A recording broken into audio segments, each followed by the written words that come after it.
20 years ago, in the wake of the 9/11 attacks, the United States went to war in Iraq. The Bush administration's vision of turning Iraq into a beacon of freedom quickly proved to be a fantasy. The war was a quagmire, dragging on for years and years, costing thousands of American lives. What are the lessons of this war, and have they been learned? How does this war compare with others like Afghanistan, which is the longest war in American history, or the Vietnam War, which is remembered as a disaster? Welcome to New Idea Live. I'm Elan Journo. Joining me today is Onkar Ghate. Welcome, Onkar. Elan.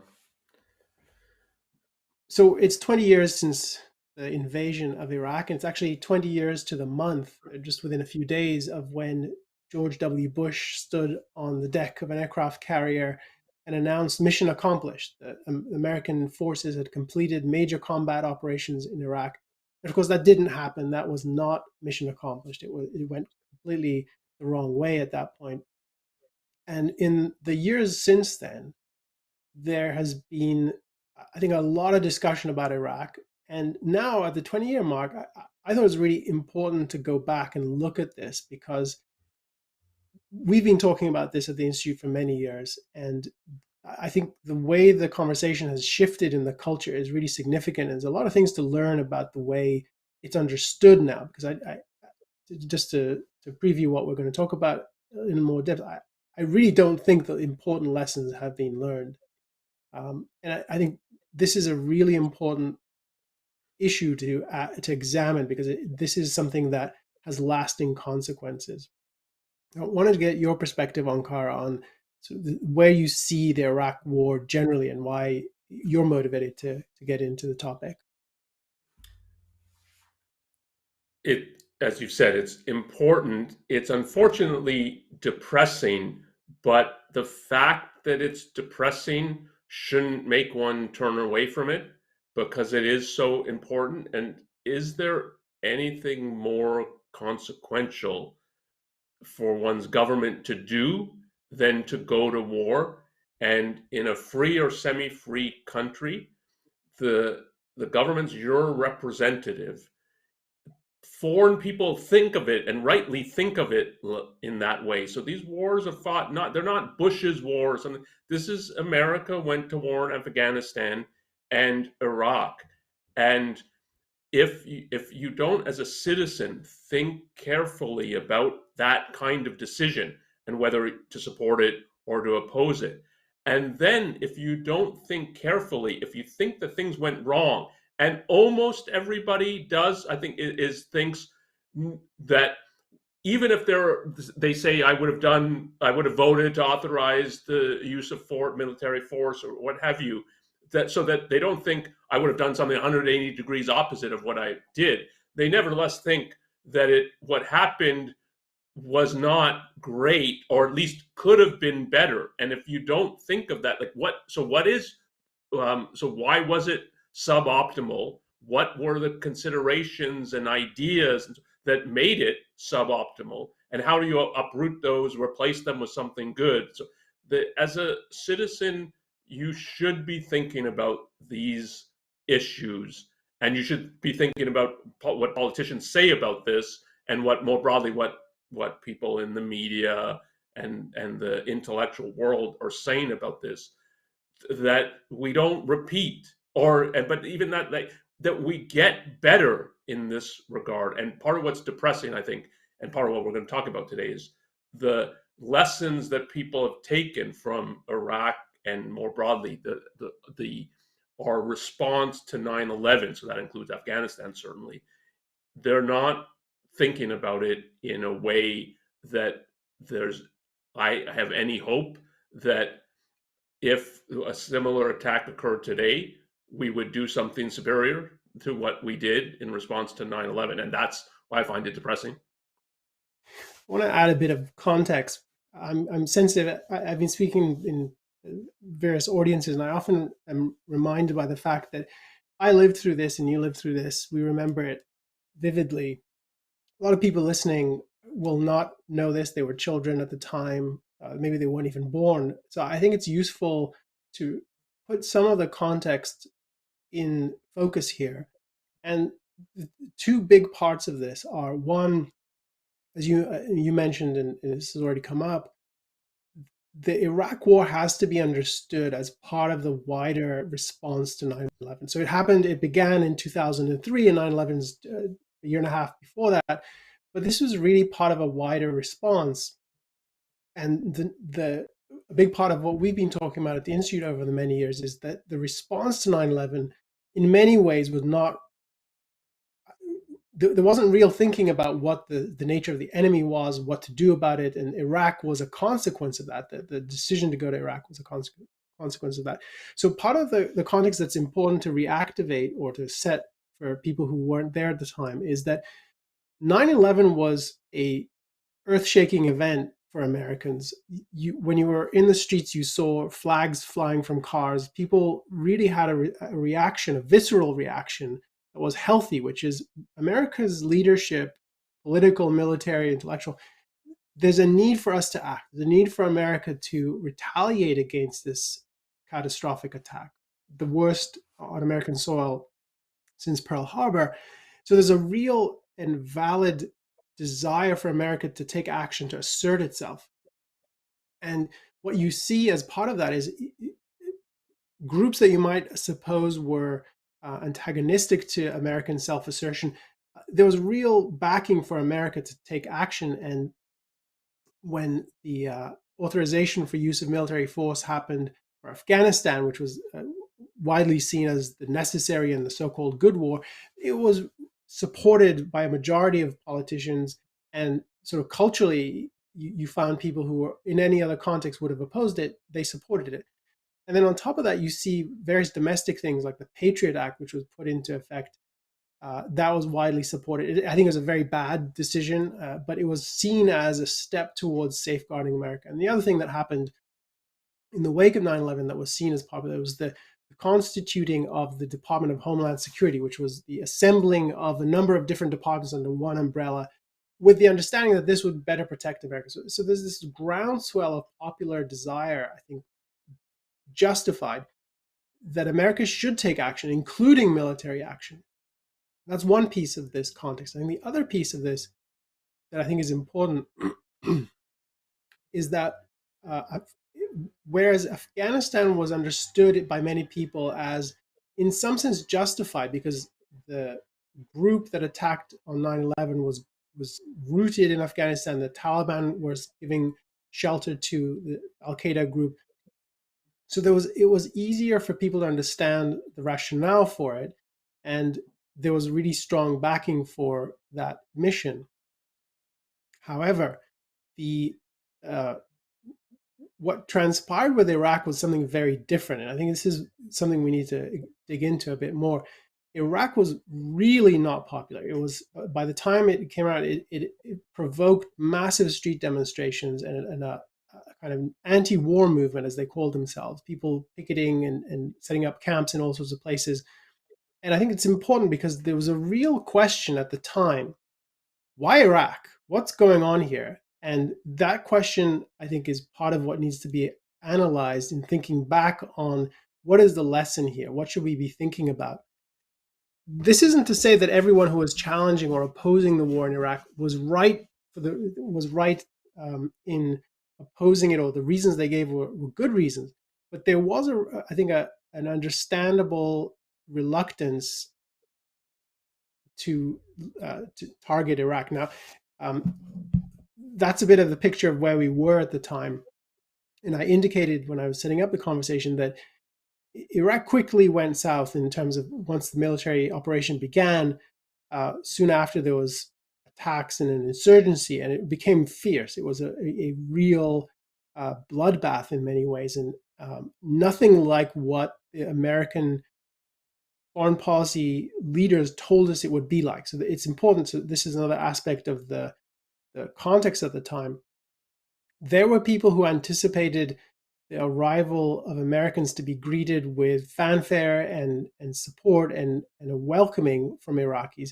That wasn't true. There were other people who thought this mission would be a cakewalk, something trivially easy. And on paper, you might say that makes sense because America is so much more militarily powerful.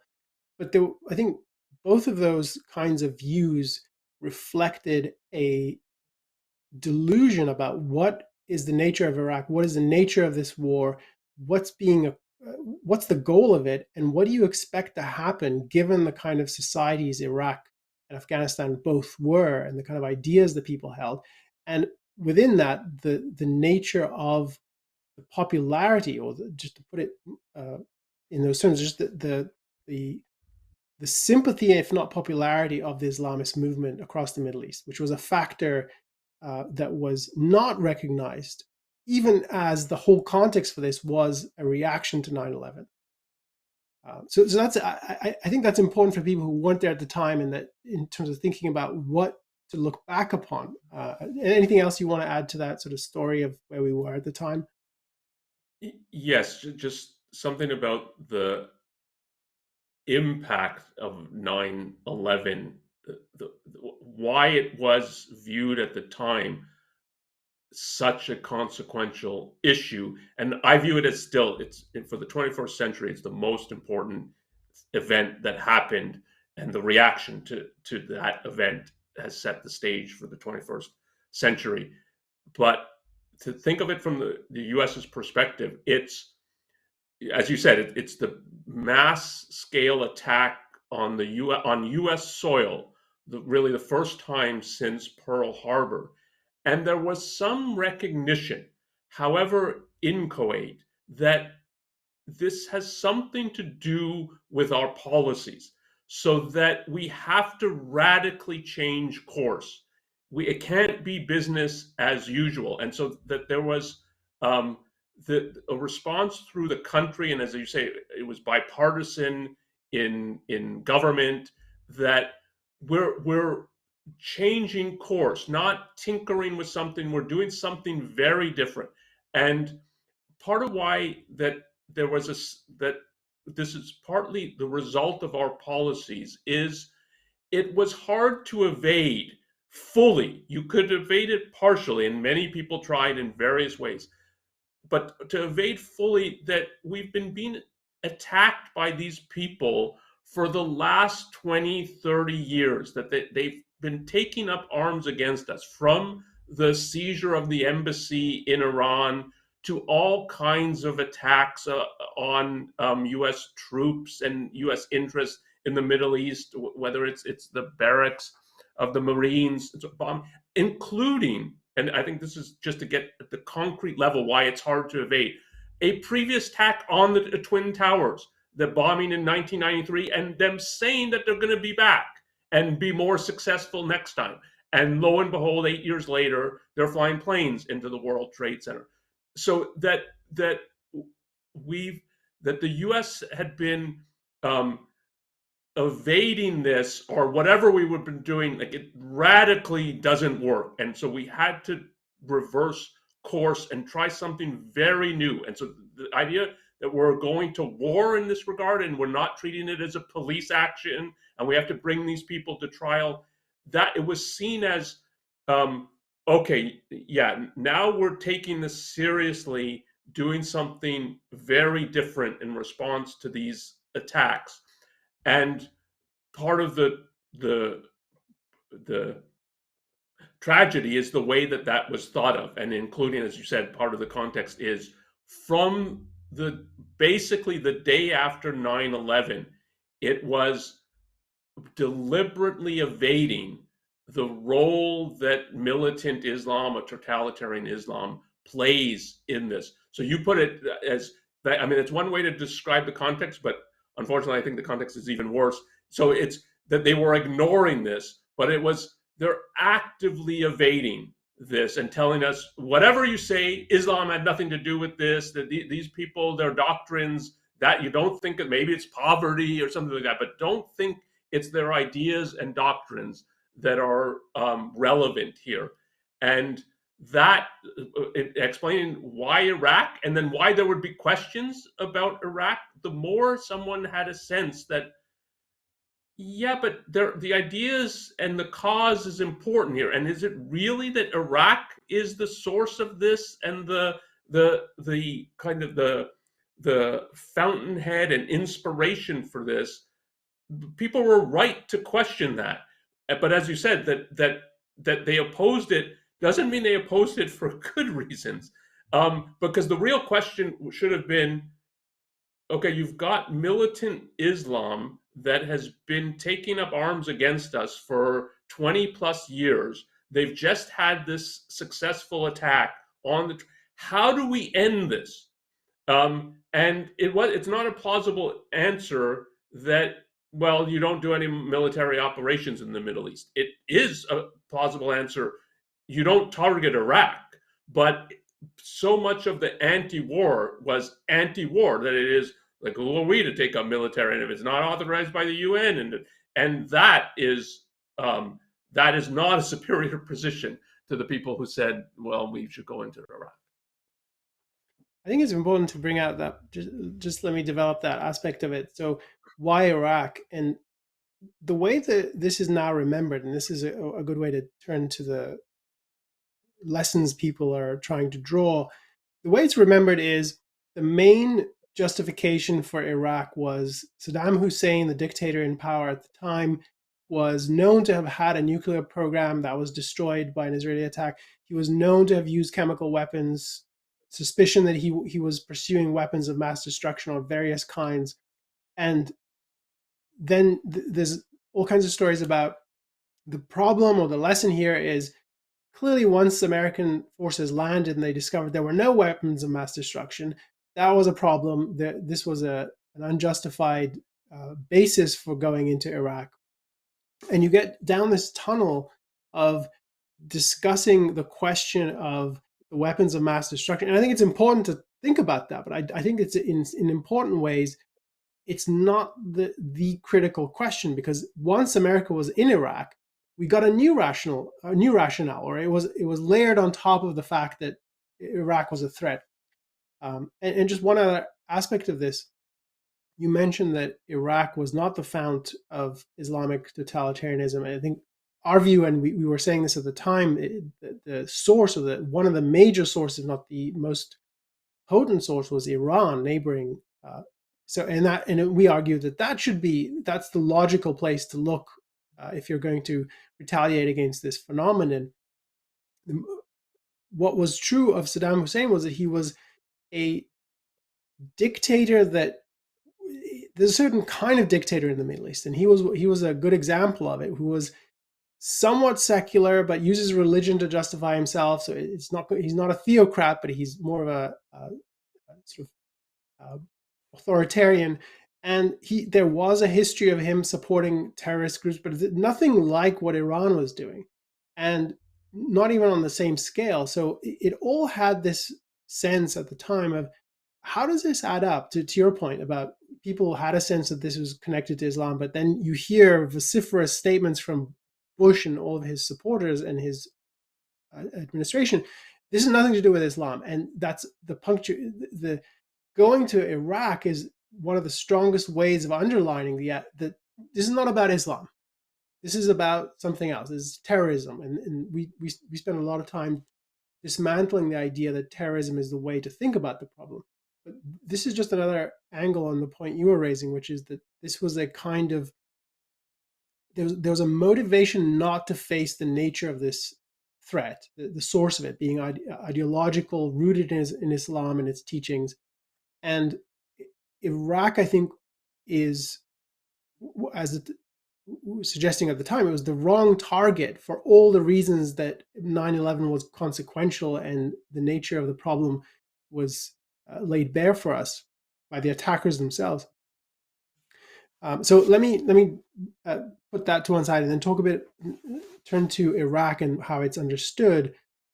So one of the lessons, I just want to list some of the kinds of lessons people are drawing, and then we can dig into them. So one kind of lesson is, as I mentioned, there's a question about the intelligence around weapons of mass destruction, the way in which American leaders got themselves to believe, were they honest about this, were they dishonest about this. There's real questions about so-called groupthink or the dangers of consensus, and how at the time of the decision to go to war in Iraq, there was a kind of atmosphere, or that you had to go along with this, and a lot of people were pushing themselves into a belief that there was no basis for, or a very shaky basis for. But again, I think that is an analysis that takes the issue of Iraq as a threat because of its weapons of mass destruction, and Saddam Hussein as a dictator as a problem, and he was a problem, he was a threat, but nothing like the kind of threat we faced from other places. And again, it's a distraction from the core question that you have to ask yourself after 9/11, which is, what are we facing? How is it rooted in regimes, and which are the sponsoring regimes that need to be understood here as part of this movement? And that's an aspect of what went wrong, which is not really thinking about that. So if the lesson you're taking, as some people are, that the primary or a fundamental lesson here is about the handling of intelligence, or the kind of dynamics of groupthink or consensus, those are problems. But I don't think those are the most consequential or even the most significant problems in thinking about Iraq. I'm curious what your reaction to that is. Yeah, so we read, I mean, we both read a number of things from different outlets and leaning in different political directions of people writing at these outlets, the Atlantic and so on, writing about the lessons from the Iraq War. Yeah, and one theme is this issue about um, the the intelligence and services and getting that better, and then more widely, as you put it, like this group think about we're so willing to believe it. If you're going to bring up the issue of groupthink and consensus, the essential issue is, why did almost everyone accept or be unwilling to oppose the idea that religion and a certain interpretation of Islam had nothing to do with 9/11? That's, if you're worried about groupthink and consensus, it was, I mean, certainly the Bush administration pushing that, but that we had bipartisan support included for that. There were, everybody was going out of their way to say, whatever you say, don't dare say that some version of Islam and the way that they interpret it is responsible here, and is the ideological cause of that is the cause they're fighting for, and why they view us as an enemy, and an enemy to be targeted.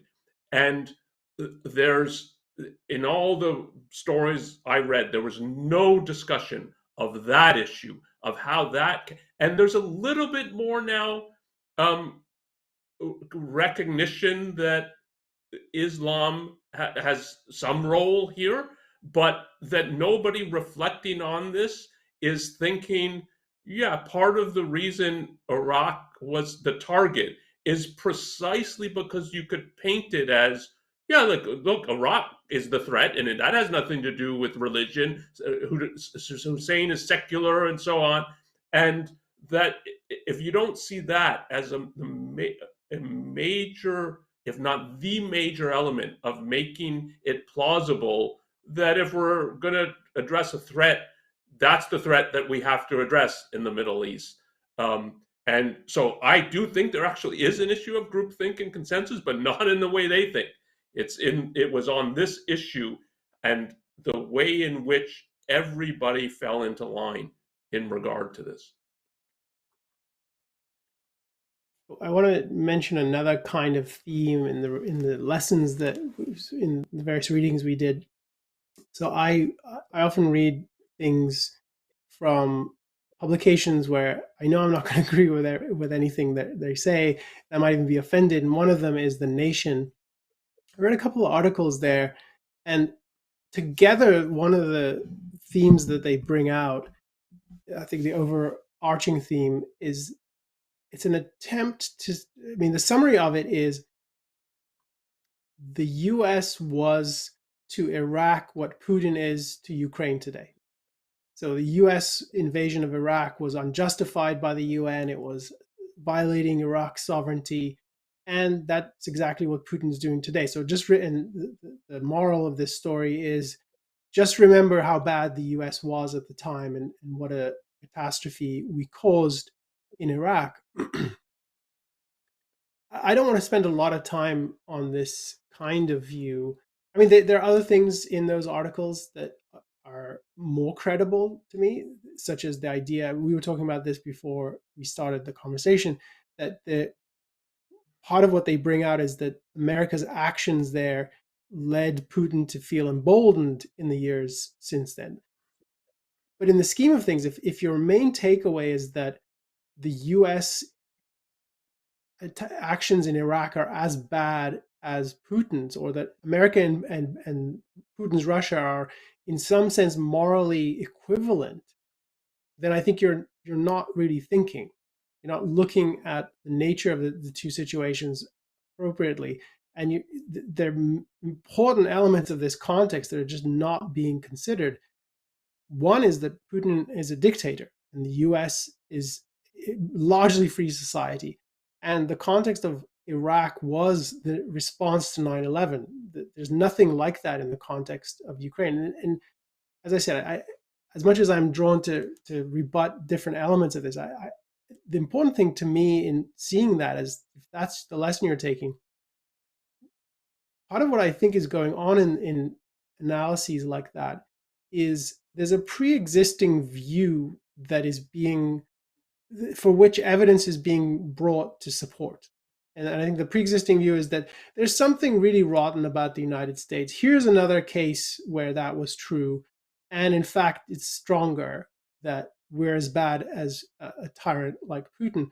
And to me, that's not really thinking. That's a kind of rationalization, or uh, a way of justifying something that you can't really justify based on the evidence. And so you're making up a uh, fallacious case for it. Um, and I'll and leave it there. it's But if you have any thoughts on that, I'm curious. yeah, it's a way of evading something that is very important to face. So the idea of drawing a parallel to Putin with the Crimea or the Ukraine now, and America with regard to Afghanistan or Iraq. Putin's is a war of conquest. I don't think anybody can doubt that. The idea that Afghanistan or Iraq were wars of conquest by that what we want to do is seize the territory and so on is, I don't think there's any plausibility to paint it like that. And the idea that the US couldn't have seized territory in Afghanistan or Iraq, if that's what we were trying to do, our military is not Russia's military that is incompetent, and rightly so. Like, why would Russians want to fight for Russia and so on? Our military is the best military in the world. If we wanted to take these territories, we could have taken these territories. That was explicitly not our goal. And you have to take seriously that it was not our goal. And it wasn't that it really was our goal, but we dressed it up as something else. It wasn't the goal. And that's part of the problem in regard both to Afghanistan. It was, our goal wasn't even to kill the perpetrators and the people shielding Obama bin Laden. We let them get away in Afghanistan, and knowing they're going to get away. And in Iraq, it became, what we're doing is bringing freedom to these people. We're going to build infrastructures, schools, hospitals, make it possible that they're going to vote and so on. It was a delusion of what the facts on the ground are, including people's ideas and ideology and so on. But to paint it as what it was is about conquest, no, it was explicitly altruistic. That it is, no, of course we're not doing it to take over Iraq and so on. We're going to bring freedom to it, and it's going to cost money and soldiers' lives and so on. But Iraq then will be a better place. It'll be free, and we'll have done something for them. And that's what the goal was, and that's what was driving policy. I'm reminded of George W. Bush's statement in one of his speeches at the time, which I found contemptible. Bush said, and this is a paraphrase, but it's pretty close to what he said. Americans know how to sacrifice for the sake of strangers. And that was with reference to the soldiers sent into Iraq and Afghanistan. And I think the other element of this, just to reinforce your observation here, America was sprinting to the stage of trying to hand Iraq over to Iraqis. I think there was a piece of paper that they signed in 2005 granting Iraq sovereignty. We're not really in charge of Iraq. Iraqis are in charge of Iraq. Let's run the first elections, and then there's a series of elections of different levels of government to make real this charade of Iraq becoming a beacon of freedom or a democratic society and the Bush vision. And again, there was just an urgency to get out and leave it in the hands of Iraqis, in the sense that this is now going to function as a free society based as free as the United States. So all the more evidence that if you really were trying to take over, why would you do any of that? That is not at all consistent with that goal. And of course, the explicit statements are the things that people are strangely oblivious to. So when Bush is spending hours giving us speeches over and over and over again, explaining that this is about remaking the world and ridding it of evil and tyrants and bringing democracy to the rest of the world, that's what is important to pay attention to. He really meant that, and it was evident in the actions of the military. I want to turn to the other. There's a few other commentators whose lessons or observations I think are more interesting to talk about than those I mentioned from the Nation. So the ones I most want to talk about are David Frum in the Atlantic. For people who don't know David Frum, he was a speechwriter for George W. Bush in the 2000-2001 period. And for many years after that, he was supportive of the war until he was not supportive of it. John Bolton, who was in government under Trump and previously with George W. Bush, and at least Bret Stephens, who is now a columnist at the New York Times, who is a conservative. Both of these are conservative figures. And maybe if there's time, we'll talk a bit about Ross Douthat in the New York Times. But the point that David Frum, I think, tries to bring out in his analysis is that the decisions to go to Iraq were bad decisions, but probably honest. The outcomes, admittedly, were bad, but, and this is, it's he's not pushing this very hard, but there's still this element, but there's some positives for Iraqis. So on balance, yes, we made mistakes. Yes, there were bad outcomes, but Iraqis are better off for it.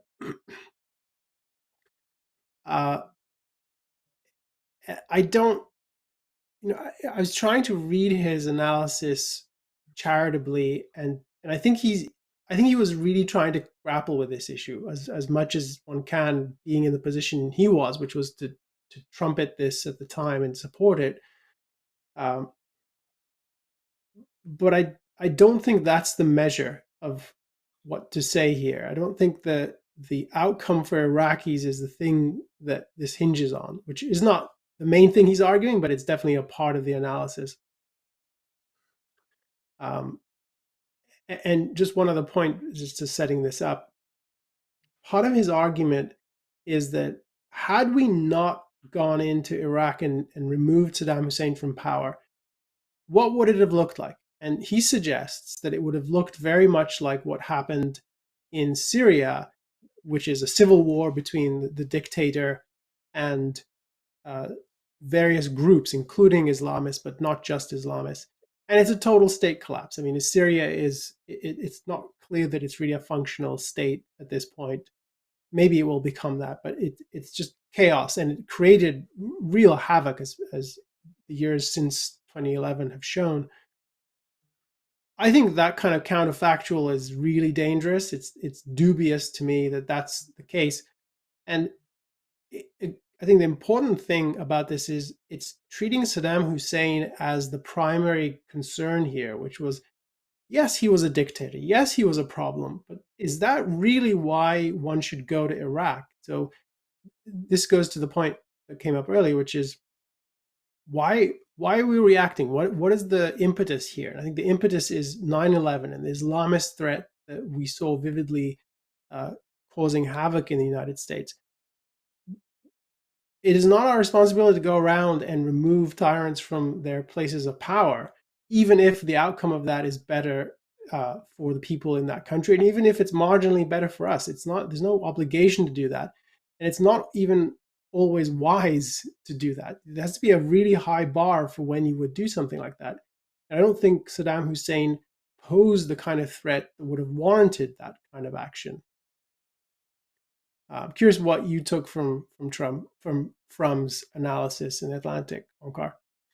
Yeah, I agree with you on the concrete, the presentation of the counterfactual. I find fantastic that um, Iraq would have collapsed like Syria, and if you don't think of Syria's collapse in connection with the coalition going into Iraq collapsing, the rise of ISIS, I mean the insurgency and then ISIS, if you don't think that has an impact on Syria, and I don't think Syria would look like it does today absent the Iraq war. And so why Iraq would just become Syria, and so I don't find it all convincing.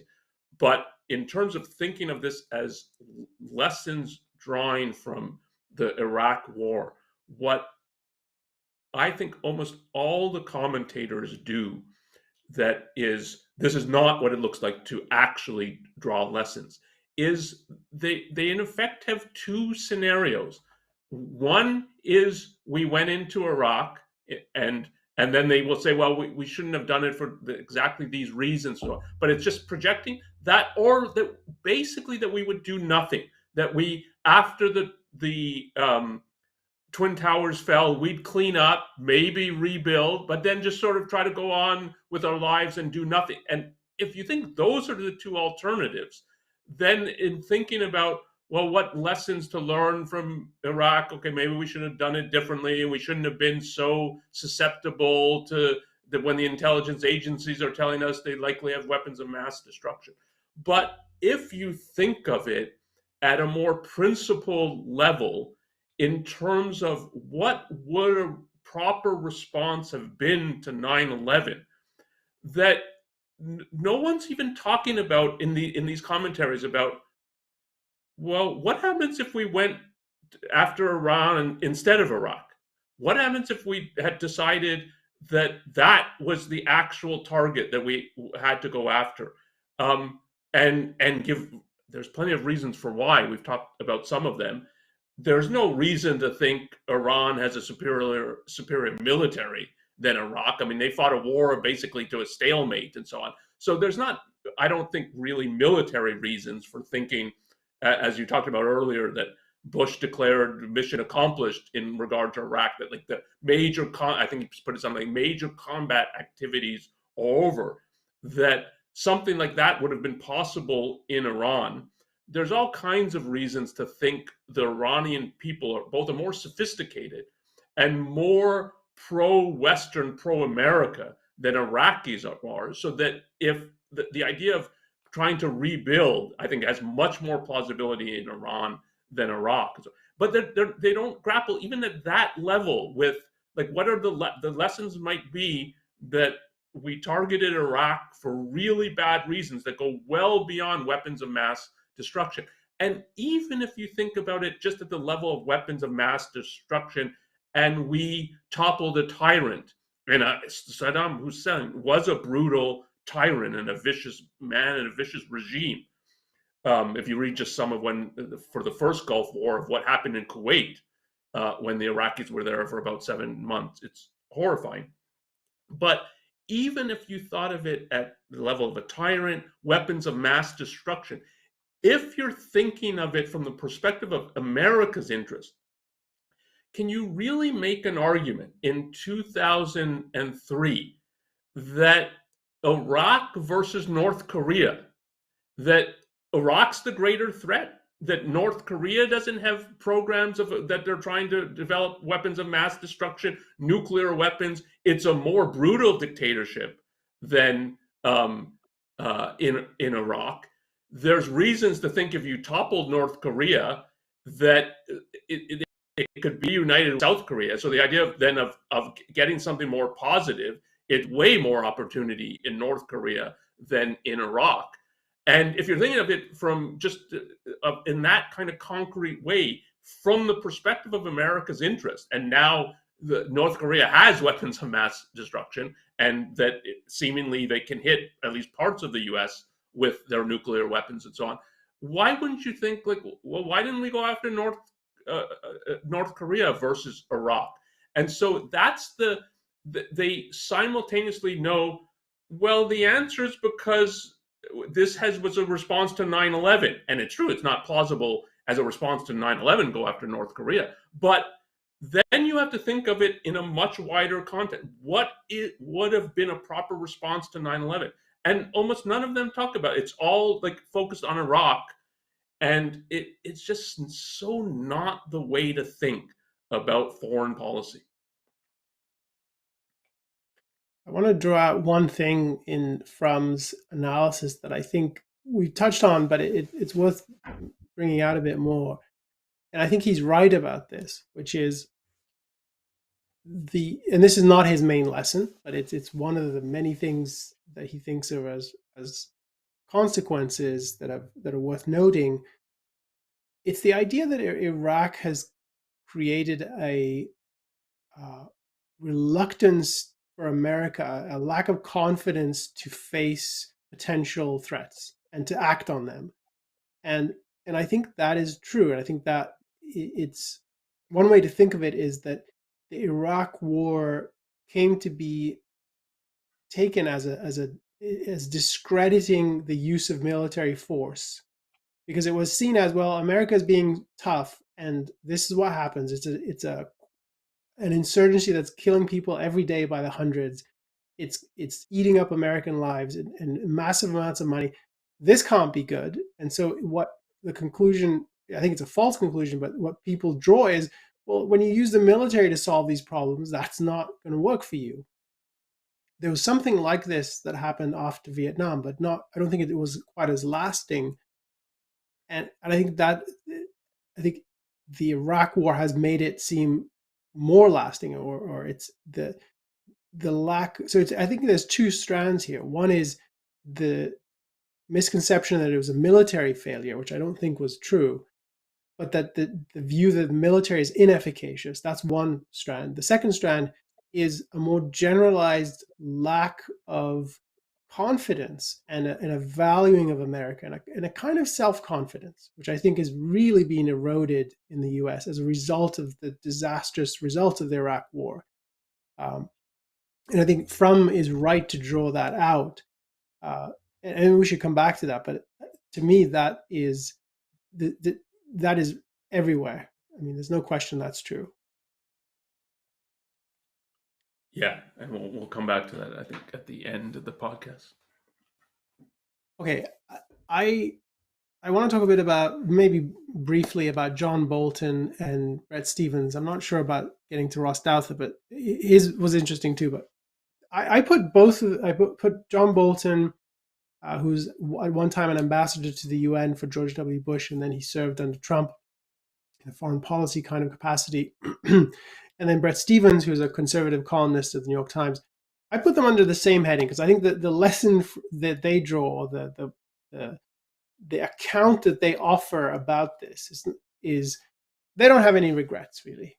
I mean, their view is there are details that were wrong, maybe, and I would tweak some of the details, but I would do the same thing over again. And a quotation from John Bolton in an NPR interview, he was asked, what would you do knowing everything you know today? He said, knowing everything I know now, I would do exactly the same thing, meaning support the Iraq War, support the consequent decisions subsequent to the invasion, the influx of Americans called the surge to quell the insurgency. All of that as a whole, he would.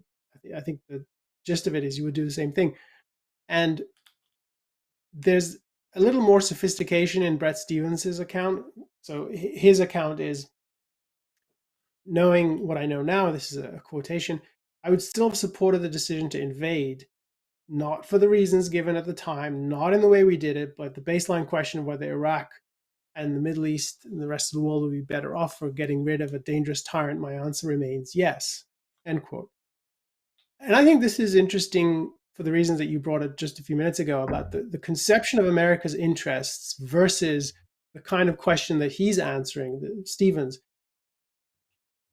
In some context, it's true that we're better if there are fewer tyrants on the face of the planet. There is some sense in which that's, even as I said, I don't think that's right. I mean, tyrants are bad. We can say that they're really bad to their own people. But the question then is that the same thing as advancing America's interests? And I think I mean, this is really the question that's not based in that kind of view, which is, and I think part of what Stevens is doing is rationalizing. I don't think this is, if you're saying not for the reasons given and not in the way we did it, but I still think we should have done it, what exactly do you think we should have done, and for what reasons, and under what conditions, to what end? And I think that's really missing from his account of looking back at Iraq 20 years on. I'm going to hand it back to you, Onkar, just for a sec. Sure. And it's again, so these are commentators with different political views, different kind of overall perspectives on politics, government, and what is proper in those regards. And it across the board, they can't even learn the concrete lesson that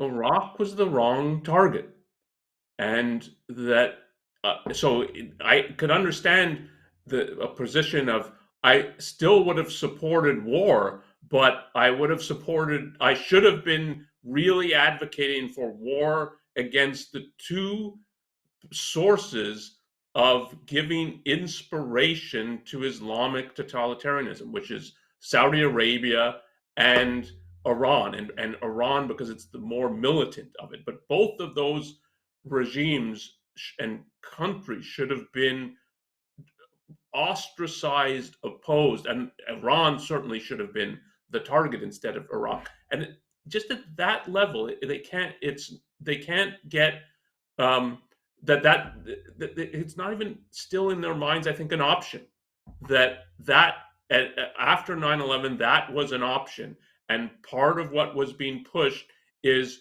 no, Iraq is the threat. That is who we have to target, and part of it is part of the debate at the time was, well, but the perpetrators of 9/11 have connections to Saudi Arabia, and then it was trying to, yeah, but they also have connections to Iraq, and trying to draw something into that. And even now, when they say, well, they look back 20 years from now, and they still can't think that yes, there's something radically mistaken about Iraq as a target. It's again the way they think of it is well, either the Iraq war or nothing, and isn't it better that a tyrant is gone and so on, versus yeah, but what was actually possible at the time? And that's when I said earlier about the context. I think it's very important to recognize that the American people were ready for a shift in policy. So it probably only at that time it was on the table that we could do something about Iran, that if people had been making the case, this is who's responsible for this in the widest sense, because they're the source of Islamic totalitarianism. And unless we end them, we're not going to put an end to this. And the American people were ready to, yeah, we're not going to just bring them to trial. This is what happened to the previous person who bombed the World Trade Center and so on, and view it as a legal matter and so on. No, this is, you topple the trade centers, you attack New York City, you attack Washington, they're going after the federal government in the seat of power. So we're at war, and the Americans were ready for they would have been open to the argument that who has to be defeated is Iran, and it's in that context that the neocons and others are pushing Iraq as and going out of their way to say, "Oh, don't think it's Islam," and so on. And I mean, they even invited Iran into the coalition. I forget the way the Bush put it, but he invited Iran in, and I mean, we've been treating Saudi Arabia as an ally to this day, and that they don't even find it necessary to argue for. You might think Iran should have been our target, but no, I still think Iraq. And so it's just out of sight, out of mind. I think we should turn to pulling some of these threads together. We can skip over. I suggested talking about Ross Douthat, but I think we should skip over that. He says some interesting things, but I don't think it's especially worthy of extra time. So let's turn to the question then. Is I mean, some of the lessons we're drawing, I think, have come up in the conversation. But let's try to put them in capsule form a bit. And I think one observation that we started with is that Iraq really is an era-defining disaster, and it's an aspect of 9/11 in the sense that 9/11 was the primary. Iraq was a really bad foreign policy decision that made things worse for the United States because it did not pursue a course of action that would have eliminated the threats we faced and the source of the problem. So Iraq is an intensification of a long-standing irrational foreign policy, which we saw culminate in 9/11. And I think that we've brought up as well the issue of not conceptualizing what is America's interest. What does it look like to define that in this context with 9/11 and the World Trade Center in rubble and the whole history of the attacks leading up to that, and the concerted effort not to face that. I wanted to ask you about how to weigh this, how to put it in a scale relative to two situations. One is Afghanistan and one is Vietnam. And Afghanistan, as some people will remember from a couple of years ago when the US finally withdrew from Afghanistan, it was embarrassing is an understatement. It was a real debacle with the US forces scurrying out and desperate Afghans trying to escape the country, knowing, and as actually happened, knowing that the Taliban and other Islamist forces were poised to take over completely, which is basically what they've done since then. And people just running for their lives, and Americans evacuating basically from a country that they spent almost to the day 20 years fighting these Islamists. I think that's the most vivid recent memory. And it has echoes to Vietnam, because in Vietnam, there's this famous photograph of Americans evacuating from the embassy. And that's exactly what President Biden said would not happen in Afghanistan. Americans would not be brought low. And in fact, that's sort of what happened. But Vietnam is remembered. It's a byword for a foreign policy disaster. Afghanistan is close to substituting for that now. So within that, how do you think of Iraq, Onkar? Where do you put it and why? Yeah, I think of it in combination with Afghanistan, that this was our response to 9/11, and Afghanistan is the capstone on it in a very negative way. That, as you said earlier, it's the longest war in US history, and one has to think of it as a defeat. That it's as you said, we fled in a way that is similar visually to what happened in Vietnam, and the Taliban have taken over Afghanistan. That's who we're fighting, and 20 years later, they take over the country. So it has to be seen as a defeat, and it's worse than Vietnam, and its consequences, I think, therefore, will be worse than Vietnam, because Vietnam, though it could be seen as a defeat, people had some recognition of it, like what that part of the problem was we had no idea why we're even there, what we're fighting, what we're trying to accomplish. And so the perspective that we shouldn't even be there was a real and valid perspective. I think in the end it's true that there was no reason to think US interests and national interests were at stake in regard to Vietnam. It was a self sacrificial war.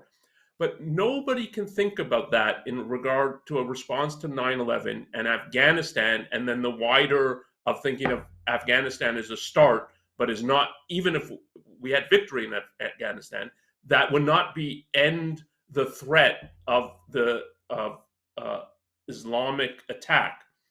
So it's much more clear, and because it's true, it's clear because it's true that American interests were at stake, that we were attacked, and that we have to respond. So there's not really an option of, oh, but we shouldn't even be in Afghanistan or we shouldn't even be in the Middle East. No, I mean, we have to end this threat. There wasn't a threat from Vietnam in that same way. And so it's plausible for people to think, well, the problem with Vietnam is we shouldn't have even been there. Nobody can think, I think, really, that the problem with Afghanistan and what we did in the Middle East is we shouldn't have even been there. We should have just let them keep protecting Osama bin Laden and so on. No, you can't think that. So we had to do something, and the way then that the failure will be looked at will be, well, we can't do something militarily. We tried and we fought in Afghanistan and we fought the longest U.S. war and so, and it didn't work and we lost. And the same in Afghanistan, in Iraq, we had this pick. We're going to topple a tyrant, set up free governments, elections, and so on. And Iraq is going to look like Japan did after World War II, 10 years later or something like that. And it again, well, no, that didn't work. And so it takes that if attacked again, as I say, I have no idea what our response will be, but I do know that there will be, it won't look like in the country, I think, after 9/11, that we have to respond militarily. I think the bulk of the American people knew that we have to respond militarily after 9/11. And here it will be, yeah, but that if there were a similar attack again, but we've tried that. That doesn't work. Well, maybe we need to go to the UN, negotiate, what have you. And that is not the proper lesson to draw from what happened, but I think it is the lesson that so many people, including the American people, will draw from it. I don't want another Afghanistan or Iraq, so we have to try something different. Something different means not different militarily and in terms of thinking about the enemy and who we have to target and so on. It will be something different, means something that's not involves the military. One of the things I have observed, and it concerns me for many reasons, but related to the point that this is taken as a evidence that the military is not a solution to any problem, that it's not something we should pursue. I think that if you take Iraq along with Afghanistan,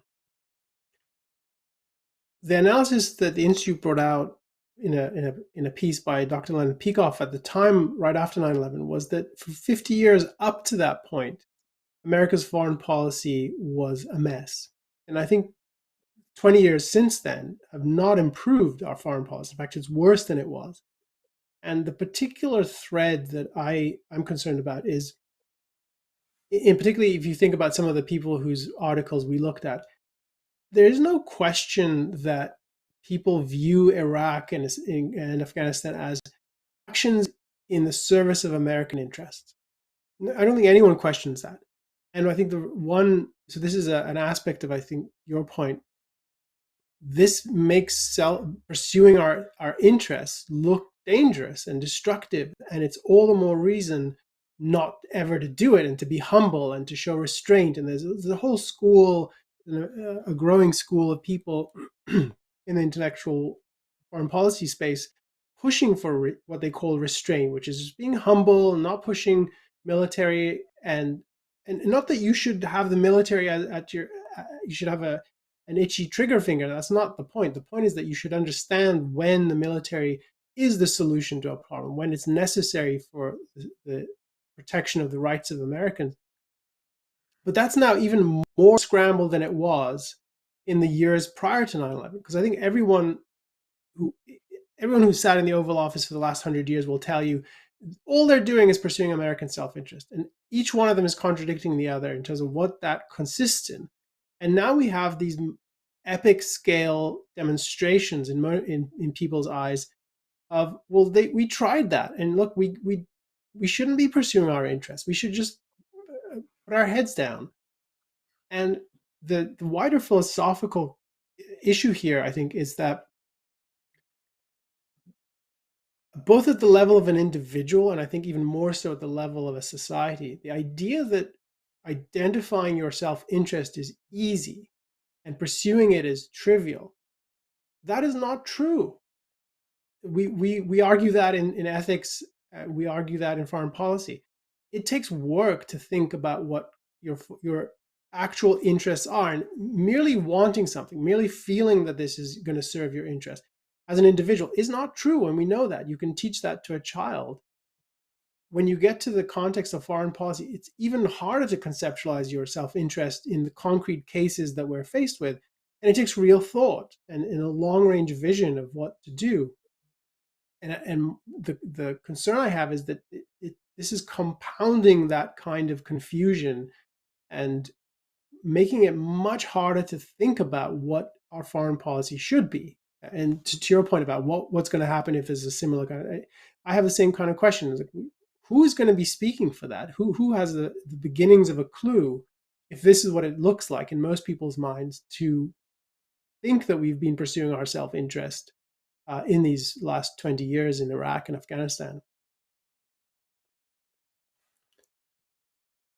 And maybe we should now talk about some of the wider long-term effects of the 9/11 and the response in with the war in Afghanistan and the war in Iraq is as part of the reason I think of it as setting the stage for the 21st century and what we've seen in the first 20 plus years of the 21st century is people have commented on it in with the rise of populism, with the rise of Trump in America, but populism in other parts of the world, including, say, Hungary with Orban, that there's been they'll put it as an erosion of respect for institutions, which is true, I think, and that it's a real phenomenon.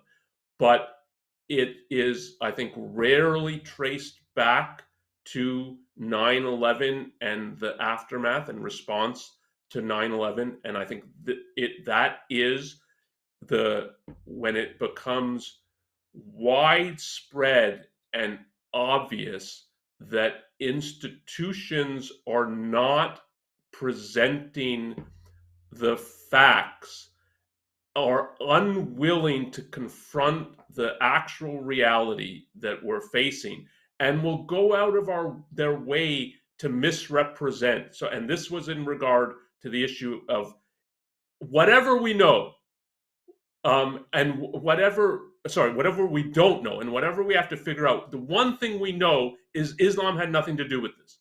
And that it's hard to go back to the immediate aftermath of 9/11 and how much this was pushed by politicians, Democrat, Republicans, by basically every media outlet and figure. That this is our one certainty. We know that we don't know why they attack us. We don't know what they're after, but we know it has nothing to do with Islam. Islam is a religion of peace. And that was obviously false. And there's some people who made their name by saying, like, look, what you're saying is obviously false. And I think of a Sam Harris, who was really pushing this, who viewed himself at the time as he's on the left. And it's, look, but you guys are just evading reality. You can't look at the Middle East and think that religion and their interpretation of Islam and this kind of fundamentalist Islam that has been growing for 100 years and so on. And if you look at what they're actually saying and what they say animates them, you can't reach a position that Islam has nothing to do with this. And he was attacked, and I think when you look at it and the atmosphere around, like he couldn't understand how it was that he could be being attacked for something that was obviously true, and what the response should be to that. You could have different views and so on, but you couldn't deny the fact that this was involved, and it was the first issue that on a very concrete level it was clearly false, the whole line being maintained. So it wasn't some abstract principle that it's difficult to figure out what the truth is. Was it so clearly was that this is part of what animates them, because they tell us over and over and over that this is part of what animates them, and that this would start to cause widespread disillusionment and disrespect for institutions of government, and then more broadly the institution of the so-called mainstream media and so on. This was there were real reasons to distrust these institutions and to think that they're not interested in the facts and in the truth. And it's once you get that kind of atmosphere, that then you have people spinning conspiracy fantasies and so on. That's that's a kind of soil that is ripe for that kind of thing. But it was first created by these institutions, so obviously either evading or misrepresenting the actual facts. I mean, I would just add one more to that list of institutions that I think became obviously on the wrong side of this issue, and I think that's academia. One thing to remember, this is really vivid for me. In the years after 9/11, there was just so many intellectuals, academics who became public intellectuals, who were writing op-eds, speaking on TV, and just going out of their way to enforce a kind of orthodoxy about this issue. And there's a whole academic literature and a whole tradition here reinforcing this view that the whole analysis of what Islam is and the Islamist movement and how to think of them and what I regard as false accounts of what is animating them, they came to the forefront, and you see that, I think, and you see that people coming forward and making that case, and that then you get, as you put it, the political institutions, mainstream media, and the whole idea of a mainstream media versus blogs and so forth, and then I think the most powerful of them, or in some respects more powerful, academics coming and standing as experts and telling you boldly, you are wrong for having this thought, and you should not be part of polite society. And I think I can see how that pushes people in destructive directions. Yeah, that's an important point. That yeah, you have to add academia as an institution. And again, of thinking this as setting the stage for the 21st century. I think one cannot understand the phenomenon of so-called wokeism, as it will be put, and their militancy, without seeing the precursor of this was in regard to Islam, and people bringing up the idea that no, there's an interpretation of Islam that is integral to understanding the mentality of the people who are trying to seize power and totalitarian control in the Middle East, in places like Iran, and want to export it worldwide and see the West broadly and America specifically as their enemy.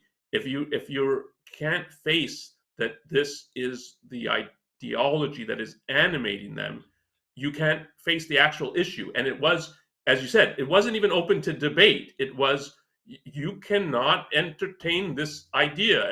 And I know you have, and I have as well, protest on universities about just having a discussion of this kind of issue. And with a real militancy. And think of, again, how that emboldens. If you can do that when the country's been attacked by these people, and you can't talk about their ideology or say it involves Islam, so that emboldens a kind of mentality that is, yeah, we can police what is said and not said on a university, what's open to debate and not open to debate. And so to think that that kind of mentality just comes out of nowhere with the wokeism, no, it has a precursor in what happened in 9/11 and the success or the relative success that they had of, and if you just think of the smear of Islamophobia, is like if you say that this ideology is in part religious, you've got a irrational fear of these people, or I mean, it's a complete smear, and it's used to this day, and that indicative of its success. I mean, there's still more to be said on this topic. I'll give you the opportunity to add anything if you want, but I think we should turn to try to begin to wrap up. I mean, there's one other thought here which has come up a bit, but I think it's worth just naming briefly, and curious if you have other things to add on this. And I think it's related to this erosion of respect for institutions, and I think an aspect of that is, if you think about America in its heyday, or in its best aspects, it's a positive place. It's a place where things get accomplished, where people come here to build lives, and people brave oceans to get here and immigrate, and with the hope, not the promise, but the hope that they can do better than where they started from. That's why I'm here. I'm sure a lot of immigrants are motivated by that. And that's been true for hundreds of years, of people coming here because of the freedom and the opportunity and the accomplishments that have been made possible by that. If you think of industry and in science and in all fields, it's just this beacon of accomplishment and achievement. And I think in that respect, I think I think back to before I was living here, and how I thought of America. It definitely was the place where they have something to be proud of. Like, if you ask me what am I proud of when I was living in the United Kingdom, I couldn't really tell you. I don't know that I was, but I had this view that if you were living in America, there's cool things that are happening there, really inspiring things that you could say, yeah, if you're part of this place, there's something good about it. And I think Ayn Rand was sensitive to this issue, and she wrote about this idea of Americans, just their attitude to life, and what kind of culture that builds. And one of the things that the Iraq/Afghanistan, if you put them together, one of the things they've done, I think, is take a sledgehammer to that and really break down whatever was left of that kind of self-confidence. I don't think it's gone. I certainly don't think it's completely extinguished. I think in some parts of society, some sectors, there's still a lot of ambition and confidence. But as a whole, if you think about it as a sort of atmosphere,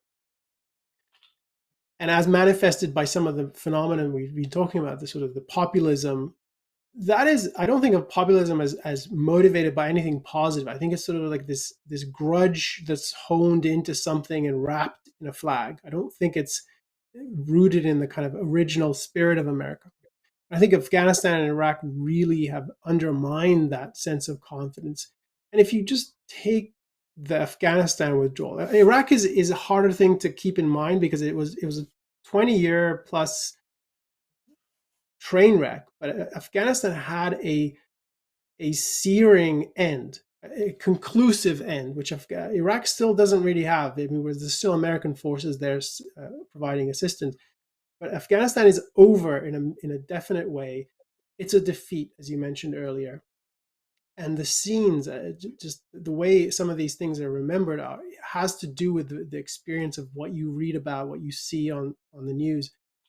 And that, I think, is as a cultural, like, part of the experience of growing up in this culture and what people, I think it has to impact the sense of what kind of country is this that fights for 20 years, gets its face spat in, and then leaves with a tail behind its legs. And I don't mean that in any sense to diminish the work of the people on the ground or the military, but just as a, no one can feel proud of that, and rightly, because it was shameful as a political endeavor. And I think that kind of uh, that's really corrosive of thinking about the value of this country and what it can accomplish. So to me, that's one of the lasting and really concerning elements of this. Yes, I agree with that. The way I think about it, but it's really the same point, is that American exceptionalism is real, that, or at least it was real. It refers to a real phenomenon that this is a country based on an idea. For the first time in history, we're going to build a new country based on a new political philosophy that respects the rights of the individual. Part of the reason people want to come to the US, as you say, immigrants from around the world, is precisely the American exceptionalism. And um, even something like World War II, which I think there were many, many problems with our foreign policy in regard to World War II, even entering World War II, but siding with Soviet Russia, for instance. But you can still think of what America did in World War II as exceptional. And the idea that you would have two defeated nations like Japan and Germany, and that they will be rebuilt and rebuilt in the way that they were, and as now peaceful and pro-American in a wide sense, and then just seeing the difference between East Germany and West Germany. Like East Germany's the norm of a conquering country like Russia and so on.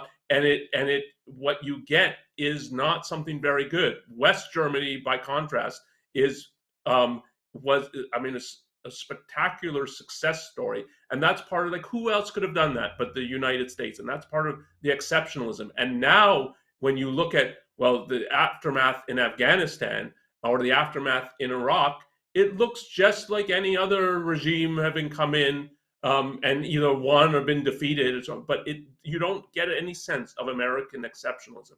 And again, of thinking of it for the 21st century, what has happened, I think, for the first time ever in American politics, is that people are elected who do not think America's exceptional. And I would put both Obama and Trump into that category. Obama did not, in the end, think there's something exceptional about America. And I mean, in regard to foreign policy, one of the things he did was a whole apology tour going around the world, including the Middle East. And basically, the message is, like, we're no better than anybody else. Um, and we shouldn't think of ourselves as better than anyone else. And Trump is the same thing on the other Republican rather than Democrat, but he does not think there's anything exceptional about America. And the most concrete evidence of that is his love for dictators like Putin or the North Korea's dictator, and the acceptance of people to that. There were, before 9/11, and when people still had an idea that there's something good and unique about America, an American president who says, like, oh, Kim Jong-il, we've fallen in love, and so on, would have been driven out of office. Like you view yourself and our country as we have something in common with dictators. Um, and yet, fast forward into the 21st century, and after the part of what the consequences of the wars after 9/11 is, America doesn't look exceptional. And yeah, that's is not just abroad that we don't look exceptional. We don't look exceptional at home, and people have absorbed that. And you could not get this kind of president, either of Obama or Trump, I think, again, without the, prior to 9/11 and what we did in response to 9/11. And that's part of the erosion of American self-esteem and American exceptionalism. Well, let's draw a line here. I think there's certainly more to say, but I think we've covered quite a lot of ground. Let me acknowledge, thank you for the super chat donation. We appreciate your support. And for those of you watching, thank you for being with us. Let me mention a couple of resources for all of you watching, wherever you are. Number one is Onkar and I put together a book that was expanded into a second edition in 2021.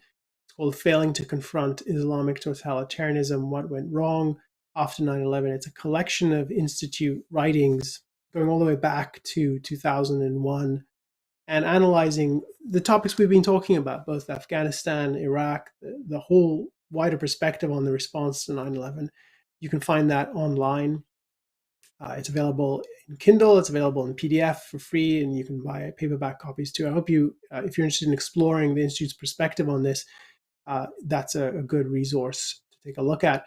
Let me mention another resource. If you're new to Ayn Rand's ideas, if you're young, and by young I mean 18 to 25, we welcome you to get a copy of Atlas Shrugged, Ayn Rand's masterpiece. This is available as a free download.